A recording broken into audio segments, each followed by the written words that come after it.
Hey friends, welcome to episode 2 of Answers Not Always Included.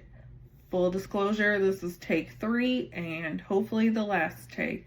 I keep getting tripped up over my words because I don't really know what to say sometimes, but we're gonna just keep rolling with this one. First off, thanks to those of you that watched the WTF Wednesday video. I posted it on the wrong account on TikTok, but it still got a lot of views and a bunch of comments. Keep paying attention. Texas did pass that bill yesterday to redistrict their maps to guarantee Republicans pick up 5 seats. If you're in Texas and you see this, make sure that you get some friends and vote for the way that you believe in. Even if you are a Republican, prove them. If you don't know who Heather Cox Richardson is, she's an amazing historian that teaches at Boston College and does this wonderful newsletter every day called Letters from an American.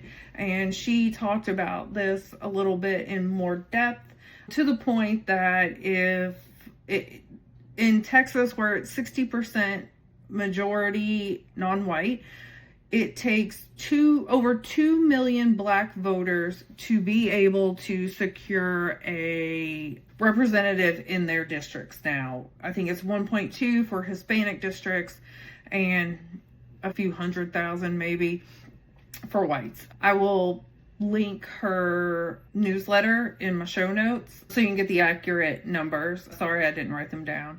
Which now will trigger the California vote if people agree to it for Gavin Newsom, which will maybe redo California maps to counteract those 5 Republican seats.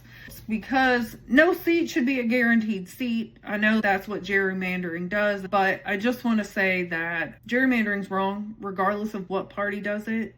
That's why a lot of democratically ran states use a non-biased map drawing software. I think everyone should be able to do that, especially as the Supreme Court works to knock down another one of the pillars of the Voter Rights Act from 1965, which helped make sure that all people could vote, because that's what is supposed to make our democracy work, and it's not. And I should have put on the t-shirt that I bought from God Ain't Petty But I Am, shout out to her, that says, if your policies suck, change your policies, don't change your maps. But we're at the change your maps stage in a mid-cycle. If you are one of those people that don't care about history or politics, some of these episodes will be rough for you and you probably won't view them. I have been obsessed with history and politics since 7 or 8 years old. And I know that sounds really crazy, but I have vivid memories of walking into the library at New Haven Elementary School and going right inside the door, turn, and there was the autobiography section where I just read about historical people. When I was 9, my dream job was to be the president of the United States of America. I had it all planned out. I was going to go to law school and medical school so I could be an expert in both. I was going to run in 2020. Thank goodness I didn't now. Could you imagine? But my goal was to be the youngest elected president and take out JFK and take out Teddy Roosevelt, who was the youngest person ever become president after William McKinley was assassinated. See, nerd alert right here. Anyway, that's why I get very caught up in all of these things. Also, from studying all of those things, I was the only Republican in my family before I could vote for the longest time. My entire family grew up blue-collar Union Democrats, and I was the one that gave them shit. Then I got to college, started taking a bunch of politics and history classes. Again, history, poli-sci major, poli-sci minor now. Used to listen to Rush Limbaugh. That's how deep I was. And then the Republican Party moved away from the values that I hold true.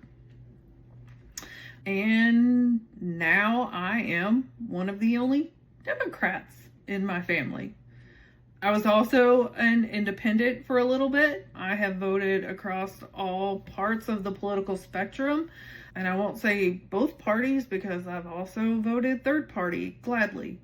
I care about issues. I care about people. And I believe that this is the time that we have to speak up if we truly want to keep a democracy, because we are losing the grip on it. And again, that is not hyperbole. And if you want to come at me at comments, that's totally fine. But I need you to come with receipts and more than now talk about the Democrats or now talk about this. You come at me with a specific example, I'm more than happy to learn and read about it. And then I'll respond. Have elections ever truly been fair? How Republican is the Republican Party? How much does the Democrat Party fully represent the party that they were supposed to be? Not to say that evolution of a party can't be a thing, because it totally should. But we are so stuck in a two-party system here in America. The two parties get usurped by these fringies as opposed to just creating their own parties.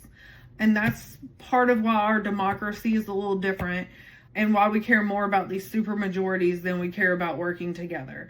If you look at democracies in Europe, for instance, a lot of those governments are coalition governments where a majority, so they have to work with the other parties to make true nonpartisan decisions. And I'm not saying that their way is better than our way. I don't know. I've never lived in Europe, but European countries are ranked way higher in people happiness than we are. They seem to be not as poor, and they seem to be educated. Now, we could argue all day on those things. And this is, again, not at all what the episode was supposed to be about. I am 8 minutes and 50 seconds in, and my real topic is to talk about how you shouldn't break yourself up to please everybody and how to keep yourself whole. So, we're going to change and talk about the real episode. Jackie of all trades, being everything, everywhere, all at once. Because I don't know about all of you guys, but that's how I feel a lot of the time. I'm pulled in so many different directions. I am trying to please everyone. I'm trying to make sure that everybody else is taken care of, sometimes to my own detriment. I'm getting a lot better at it, thanks to therapy and self-reflection and just growing up. But there are still times when I feel like I'm last place to myself. And so that's what we're going to talk about today for the next little bit. I was going to quote a Taylor Swift song, Mirrorball, but I don't want to be... The song Mirrorball, Taylor talks about reflecting and putting on all these different facades and trying for other people. And I feel that way a lot. I am not a Swiftie by any stretch. I am a Taylor Swift fan, but I do not know or understand or have the energy to deep dive into all of that lore. I pick it up a little bit at a time. I became a Taylor Swift fan because of Travis Kelce, because I am a football fan, and I'm a tight end fan, which sounds really crazy, but it is really one of the most versatile positions in all of offense. You can block, run, and catch the ball. Like, you're everything that the offense needs. And my favorite player used to be Rob Gronkowski, to the point that my fantasy team was called the Gronkinators for a number of years. Now that he's retired, sometimes I go back to Ginger Ninjas, but we might bring the Gronkinators back for this year. Anyway, he was number 87, so I just stuck with 87 and went to Travis. I also love George Kittle. I just find him to be absolutely phenomenal. And then if we want to talk about other players, I try to follow all of the U of L players, especially our quarterbacks. Shout out to 3. Lamar Jackson, Teddy Two Gloves, Teddy Bridgewater, and Tyler Show down in New Orleans. Anyway, back to breaking yourself into millions of pieces and trying to be there for everybody. Societal expectations on women push some of this into the forefront because we don't think about all of the invisible labor that women carry. And I am fully aware that not all women do this. Please know that I know that men also carry a burden sometimes. All times. We all have our own burdens. But in society, there are still very much established gender norms, gender roles, and not to get back to the politics chat, but those trad wives and those types of things are very much being pushed yet again by the Heritage Foundation and all of the authors of Project 2025 that currently work in the Trump regime and are overthrowing everything. That's who has helped take away women's right to choose, our abilities to have bodily autonomy in all 50 states, because a woman's body is governed differently depending on where you are geographically, and a man's body is not. Also, more to come on that. Anyway, so we have these gender norms for women. Be pretty, be kind, be the caregiver, but don't be too pretty or others will think you're slutty. Don't be too kind, or then you're a pushover, or you're being fake. Don't care too much, because then you're just being obsessive. Don't be too emotional. Don't get too loud. Don't be too needy.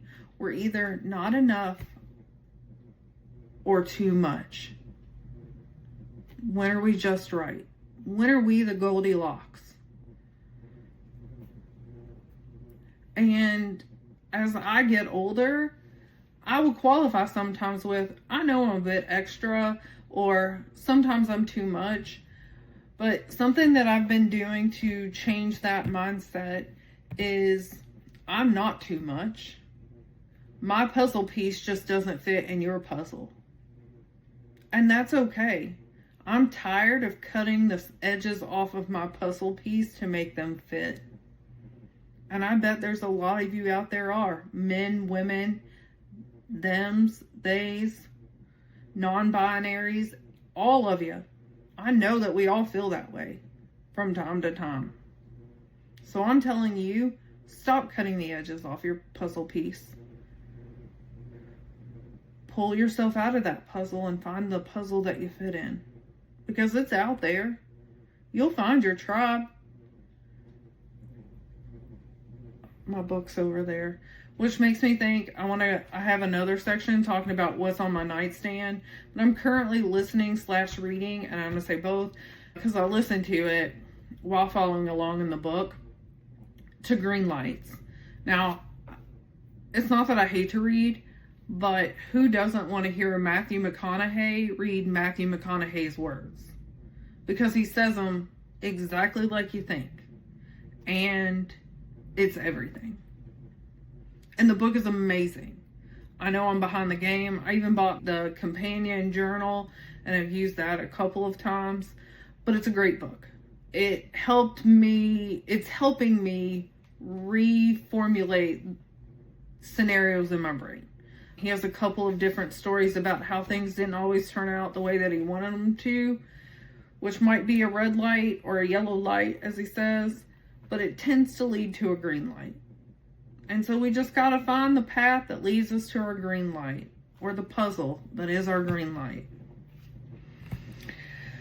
I'm all over the place here. I'm sorry. If you've ever sat and talked to me, you'll know that this is how I am. I jump all over the place, or will make sure that my story coincides with your story, because I want to make sure that you feel seen and heard authentically, because I really do care.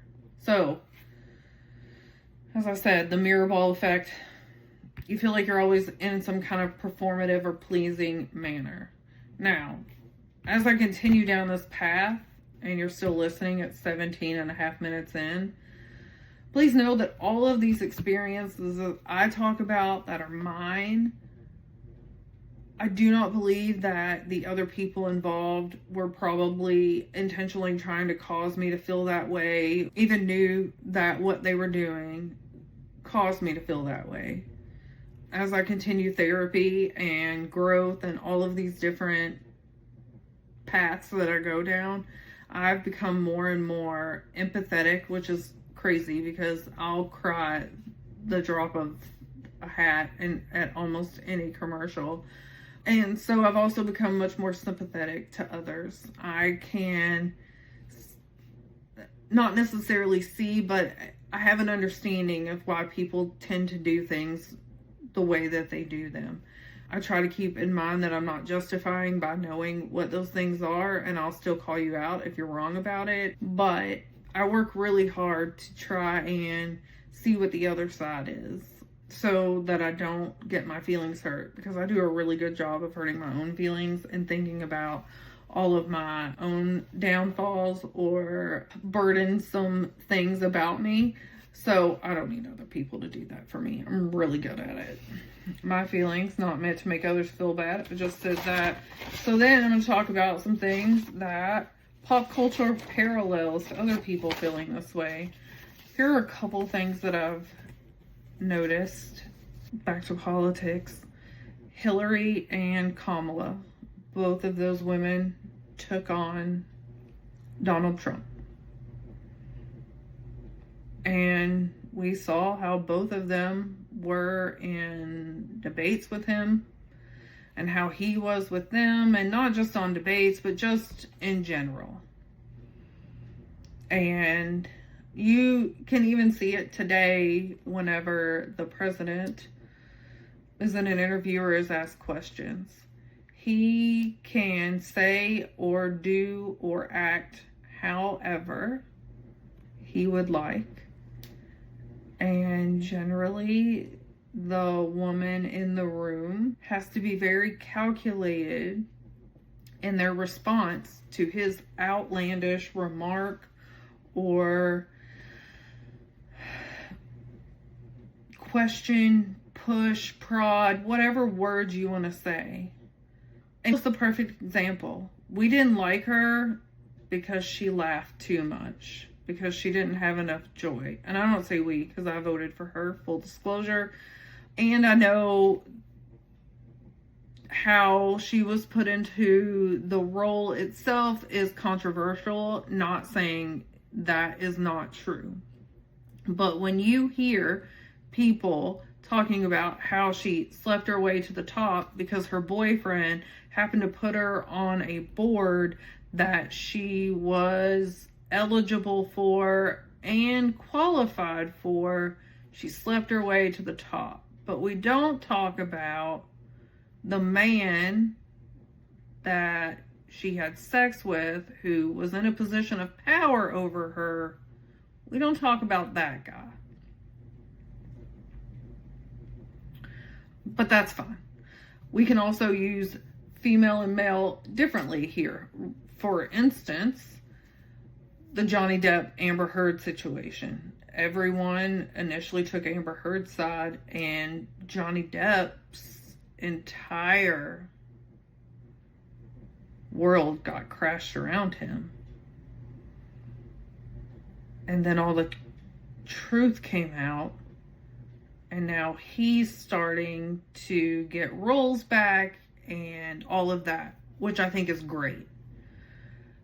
I wonder with this upcoming, or with the Blake Lively, Justin Baldoni, I'm interested to see how that plays out. I don't know who's right or wrong in that situation. That is a rabbit hole that I still can't wrap my head around, nor want to. But if it comes out that she was right, how will society take it? And if she was wrong, how will that affect her and her husband, who has publicly supported her? Just curious. Just asking questions, as they say on the other side.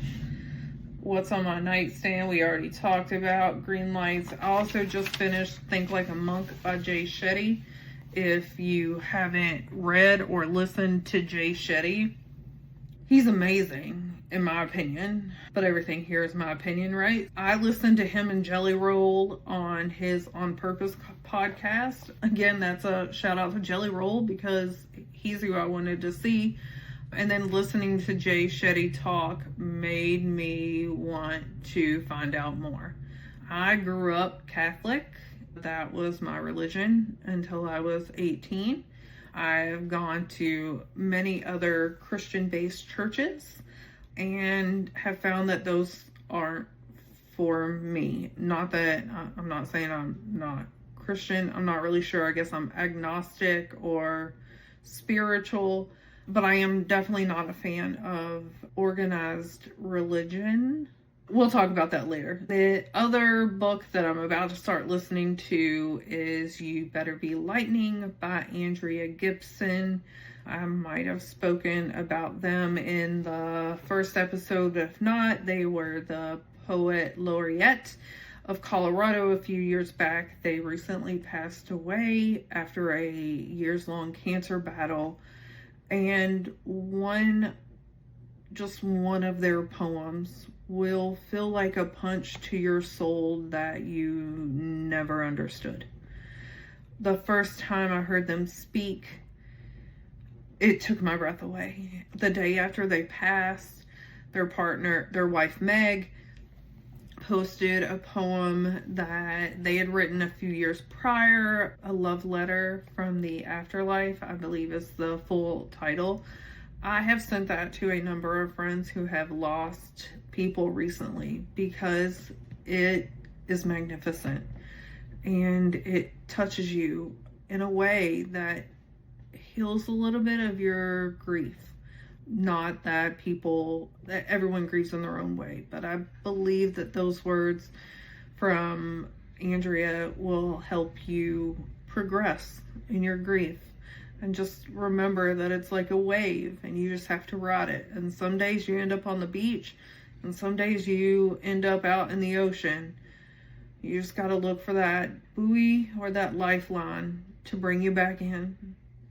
So since we're almost at the end, here are a couple of things that we'll wrap up.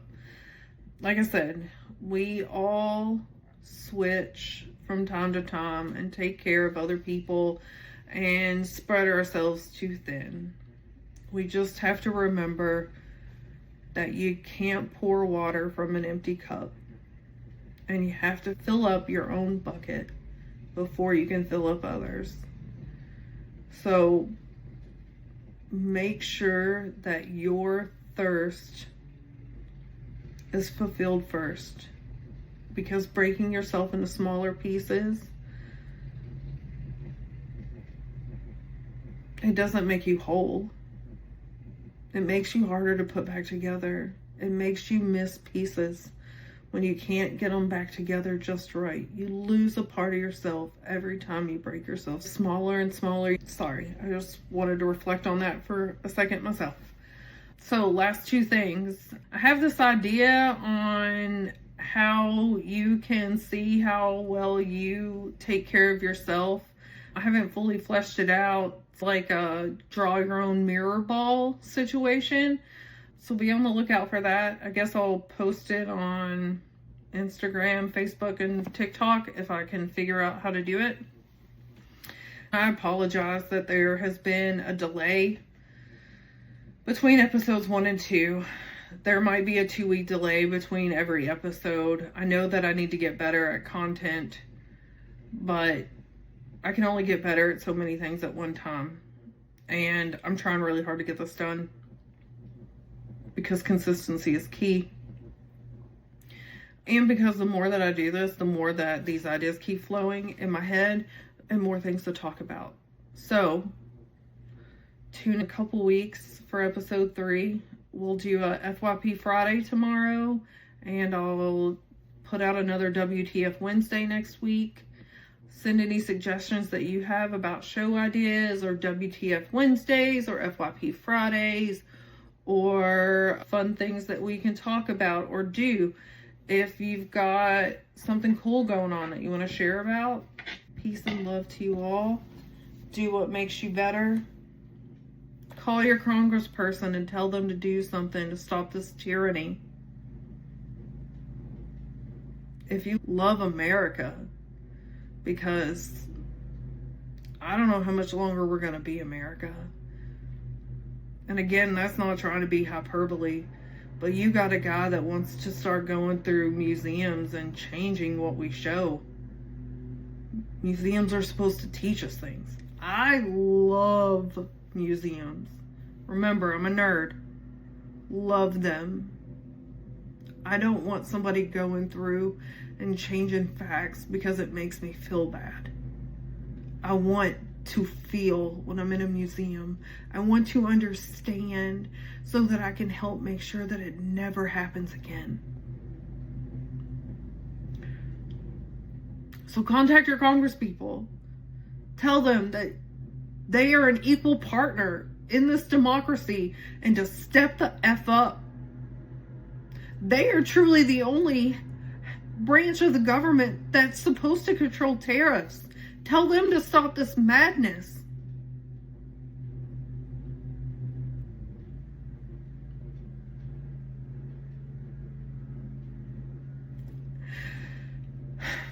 Anyway, I hope that you enjoyed this 30 minutes. And if you hate my voice, I'm sorry. And we'll talk to you soon. Have a great rest of your day, rest of your week, rest of your month, rest of your year. Until next time, holla.